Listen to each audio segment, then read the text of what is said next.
Welcome to the S.O.A.P Bible Study Series from Oak Tree Community Church in South Bend, Indiana. We are in the book of Exodus, and in fact, this week we hit the halfway point. Man, yeah, it's going quick, 40 isn't it? chapters. I know. 40 chapters. We're doing 18 through 21 this week, nice. And let's see, what have we done? We've gone through 300 almost years, 300 something. We only have a year to go. Then the first three, we've done a lot of stuff where we've left Egypt. We're even past the Red Sea. So last week we saw the crossing of the Red Sea, and it was cool because God had the Israelites, go up to the Red Sea and stop. And Pharaoh was like, "We got them, right? They're pegged in. We got them." So he brought everybody, right? He brought all of his chariots, and we saw God, who was leading the Egyptians, leading the Israelites, stop. So God would have been between the Israelites and the sea, and he went around the opposite side of them, so he was between Egypt and Israel. Well, I think he brought them to that point to show them that, I'm the one who's doing all of this. I mean, you couldn't do this if you tried to, and he was doing it. Well, and we saw, that's everything we saw last week. I mean, from the standpoint of this is God. So God placed himself between Egypt and Israel. Moses, of course, after talking to God, did his job and, part of the Red Sea. But then we saw God taking care of Israel's food needs. Yeah. Quail in the evening, manna in the morning, 40 years it's going to be. And there's a little bit of debate on whether the quail was 40 years or if that was just, right then. Yeah. But the manna certainly was. And how many times did we see water? Well, that was then God took care of the water needs, and then at the end of last week, God takes care of their physical needs when they had to fight the Amalekites. So it's all last week was God is taking care of His people and showing it to His people. Yep. So this week we kind of transition into it. Moses' father-in-law, his name's Jethro, and he showed up way back when. Yeah. Sometimes he also goes by Ruel. So there are two times it's not two different guys. His actually goes with two different names there. Okay.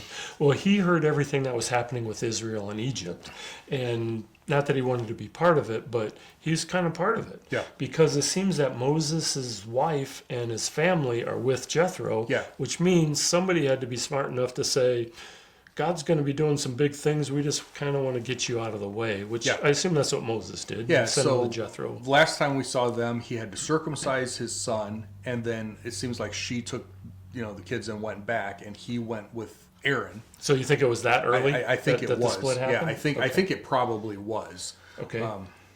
But Jethro was excited, right? Yeah. And he was happy to hear all the good news. Now he was introduced to us as a priest of Midian. Yeah. I don't know that we know exactly what that means. Yeah. But he offered a burnt sacrifice to God with Moses, so there had to be some kind of connection there. And the Israelites' elders were also there. Yeah. Then they all shared food, which at that time was a huge deal. And the next day, Jethro went with Moses to work. Yeah. I would think that if he were a priest of the Midianite gods, that would have been a problem. That would have been a problem. I don't think God would have accepted that. So I think when it says the priest of Midian, I'm going to read of as from. He is a priest from Midian. Right. Maybe he was God's priest in Midian, the only, something like that. But yeah, I mean, we had talked about this when he showed up before, I think, where even among the Gentile nations, God was known, right? We have Job, we have other people, long ago that worshiped God, knew God, talked about God. So having him out there as a God worshiper, a true God worshiper, I don't think is a problem. And the fact that God led Moses to him or whatever. Right. Yeah. Well, another way to keep him safe. I mean, Moses spent 40 years there. Yeah.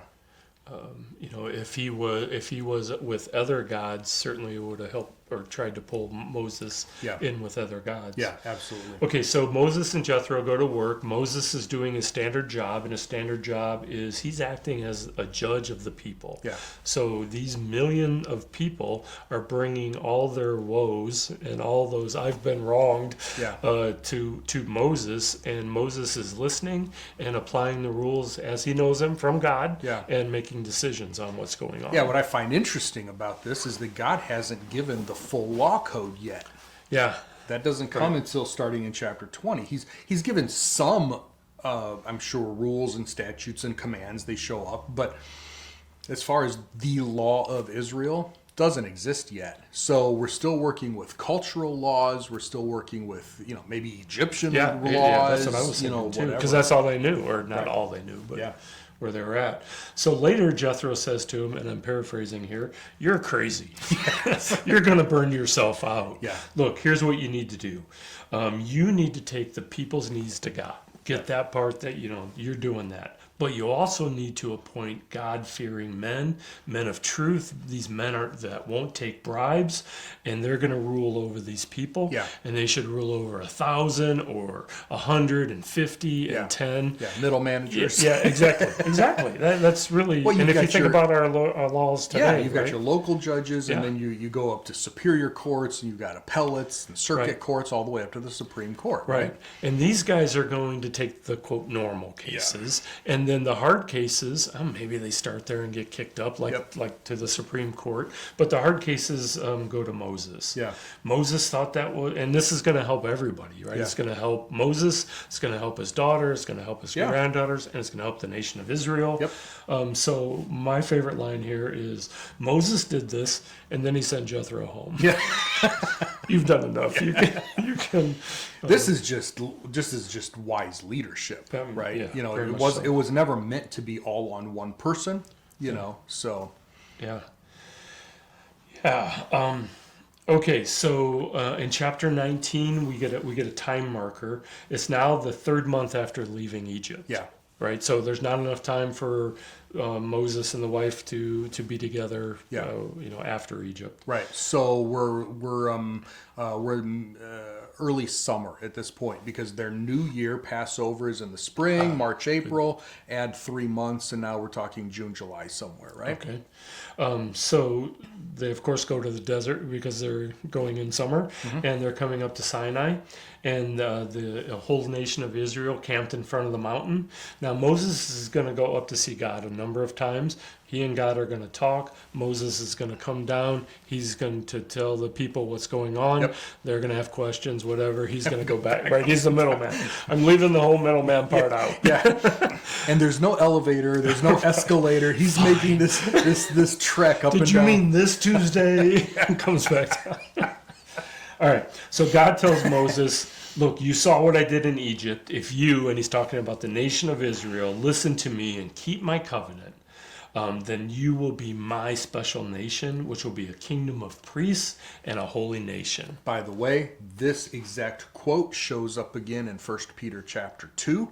1 Peter is written to believing Jews, Christian Jews, and that's how Israel will find the fulfillment, because this generation certainly didn't do it, and the rest of the old... I was going to say, I think we hear the same thing with Saul and David and... Right, but Peter told the believing Jews, he said, that's how you are going to become what your ancestors never did right. You will be that royal priesthood, the holy nation, God's special people, through faith in Jesus. That shows up in 1 Peter 2. Nice. So the people answered, of course, all that the Lord has commanded we will do. Goes back up. God says, all right, I'm coming down. I'm coming down in a cloud so the people will hear me and believe. Right? This is important stuff here. So God told Moses, make sure the people, sanctify the people for the next 2 days, make them wash their clothes, be ready for me to come down on the 3rd day, set boundaries of the people. There's no going up the mountain. There's no touching the edges. The penalty is death. But when you hear the ram's horn sound a long blast, they may go up the mountain. Yeah. Okay, so on the 3rd day, there's thunder, there's lightning, dense cloud, mountain, loud horn, and the people were scared. Yeah. Right, they were terrified. Moses brought the people to the foot of the mountain. Moses and God started to talk to each other. The Lord came down to the top of the mountain. Moses went up to the mountain, and they talked. Yep. And God told Moses to bring the people up, and Moses says, what are you talking about? You told me to make boundaries, so they couldn't come up. Yeah. So is that a test? I don't think so. I think Moses is just caught up in all the details, and he forgot something. I mean, number one, God said, when you hear the blast, bring the people up. They heard the blast. They stopped. God said, "Come on up." And Moses is like, "Oh, but we can't." I think he's just caught up in all of this stuff. What's going on? Well, it makes sense because God says, "Go down, talk to the people, and then bring Aaron back up." So they're going to start bringing some people up here. Yeah. The boundary was until. Yeah, until they hear the ram's horn. Yeah, right. Once the ram's horn, then the gates open, and you can. But also, the people were so scared. Nobody's going up anyway. Right? Yeah. Go, you first. Yeah. I think you wanted to talk about the opening line in chapter 20. Yeah. So I am the Lord your God, and specifically, I mentioned this 1 or 2 weeks ago, that when we're reading through here, we have to make sure that the Lord, we recognize that as his name, right? I am Jehovah, or Jehovah, Yahweh, your God, not one of the other gods. I am the one who brought you out of Egypt and out of slavery. So the covenant that he's making with them, he's very clearly delineating the two parties. This is not any of the other Egyptian gods. This is not any of the other gods. This is one specific God. And I'm the one who did this for you. Okay? Right. If you didn't come out of slavery in Egypt, this part of the generation or whatever, covenant's not with you, right? This is a very specific covenant between God and these people. And it's a conditional covenant. If you actually do these things, I will do this for you. Right. All the Lord has said we will do. Right. He's going to check with them a few times to make sure that's what they mean before they sign it. He's going to bring up idols an awful lot. Yeah, that's right. Yeah. So God gives Moses and the nation of Israel the 10 Commandments. These are the Big Ten. The Big Ten. Would you consider that these are the main part of what would become the larger Mosaic Law? Yeah, I think so. So there's kind of like the categories. Yeah, because a lot of the laws, even we'll see some of them a little bit in this week, fit within respecting each other's lives and property and everything. That's what's going on here. So you can see them as categories. You can see them as groupings. Others they're sort of summations. Right. So we can even summarize, especially starting in number 6, like 6 through 7, 8, 9. It's how you respect. It's not just don't murder, but it's respect other people's lives. It's not just don't commit adultery, don't cheat on your wife or your husband, but it's respect other people's marriages as well. Right? Respect other people's stuff, respect other people's reputations. Number 9 is often misunderstood. It's not don't lie. It's you don't bear false witness against your neighbor in court. You don't slander them, basically. Right. So it's protect their reputation. So it's really about protecting each other in your community. So there's a lot of. So I was gonna hit them. All right. So number 1, you shall have no other gods before me. Number 2, no idols. Number 3, don't take the Lord's name in vain. Number 4, remember the Sabbath. 5, honor your father and your mother. And then 6 through 9 are the ones that you were talking about. 6, you shall not murder. Right? Respect people's lives. You shall not commit adultery is number 7. You shall not steal, number 8. Number 9 is no false testimony against your neighbor. And then 10, don't covet your neighbor's things. Yep. What's interesting is that in one way or another, and sometimes even multiple times, 9 out of the 10 of these are repeated in the New Testament letters to the churches. So the 10 Commandments are part of the Mosaic Law that God was giving to Israel. Again, I didn't come out of Egypt. I'm not part of the slavery. So you could say these don't apply to me. These don't apply to me in any way. They don't apply to Christians in any way. They are not binding on, in fact, anyone at all anymore, until God repeats them and says, "Oh yeah, that does apply to you." Right? Murder did not start here.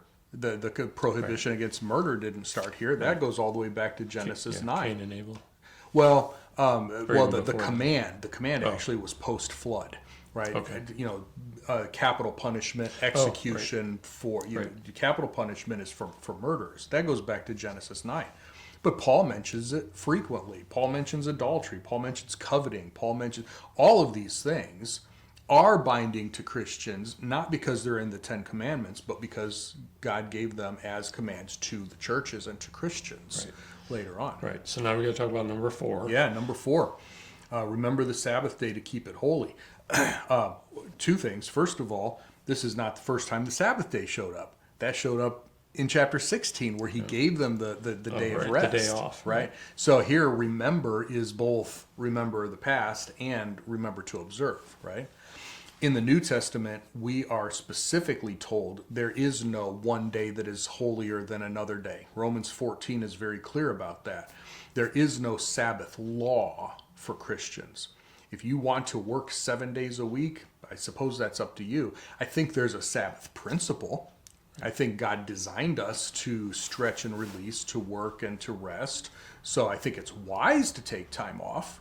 Right. And even 1 day a week, I think it's wise to take time off. But there's no command that if you don't take time off, if you don't rest, then God is angry with you or that you're going to be judged. You'll just probably suffer some physical and mental and stress consequences for it. Yeah. Okay, so the people said to Moses, Moses, tell us what to do. We're scared of God. And Moses said, well, God's come to test you, and that fear is going to help you. Make sure you do not sin. Yeah. So God then reminds the people, hey, no idols. And God asked them to make an altar. Yeah. And this altar is going to be used for sacrifices and burnt offerings and peace offerings. And then he added some rules in with it too. Look, you can use stones, but don't use stones that are shaped with tools. Those kinds of things. Basically, they needed to build an altar so that they could get the thing started. While they were still building, because the rest of Exodus is going to include blueprints for the altar. Right. The Ark of the Covenant. Which is quite a bit different. Yeah, the tabernacle, all of those things. So what he said is, you can build me an altar. In fact, you need to build me an altar, but it needs to be rough. I mean, he specifically says from the earth, right? Yeah. So it could be dirt. Or if you're going to use stones, they have to just be rough. Yeah, even no steps, right? It's not up. Yeah, not up. It's got to be. Yeah, I mean, it is tall, but yeah. Okay. Yeah, very, very, very rough, very natural. This is not supposed to be high class. This is not supposed to be really fancy. Right. You know. Right. So last chapter that we get into is a little bit longer. It's the start of the ordinances or rules, and this is really the start of the Mosaic Law, right? Yeah, the rest of them. Yeah. Yeah. And God gives this to Moses. You know, when you think about it, this is a brand new nation. They need rules to live by. Mm-hmm. God wants to give them rules to live by, and some of these get very specific. And if you ever see any law book, you never see a law book less than that. There's not that much in here, but they're trying to cover known cases in there. Yeah. And so we're not getting into those. Very, very few. But the first one is about Hebrew servants, right, or slaves. Even so, they're going to serve for 6 years, and then they're going to be freed in the 7th. Yeah. And in the 7th, when they're freed, there's not even a payment. They are free in the 7th year. Right. And this is like the level of detail it gets to. If the slave comes into his servitude and he has a wife and her kids, those wife and her kids will be free when he leaves. Yeah. And if he comes into servitude alone and he's given a wife and maybe they have born children, those belong to the master. Yeah. So that's kind of the kind of rules that we're going to see details. here. So it's really interesting because this still has to do with respecting people. You say, how does slavery respect people? Well, what we think of as slavery usually has a very negative connotation. God never condemns slavery. In fact, he builds into the law some rules. How it's supposed to function. Slavery was actually very good for a lot of people in the right circumstances. And I know that's very difficult for us to talk about in our culture because we don't have the history, we don't have the culture that really understands the good side of it. But it was very helpful for a lot of people for thousands of years. And one of the things that made the difference was in Israel, how they treated these slaves or these servants was vastly different than what other cultures did, including our own, right? And so God never condemns it. In fact, he says, it can be a good thing, but if you're going to do it, you have to do it properly. And that's why there are so many laws. It was a very respectful thing. And I think we need to make sure we understand that as we're reading and not just write it off. Well, that's Old Testament stuff. Yeah, but God is the one who outlined it.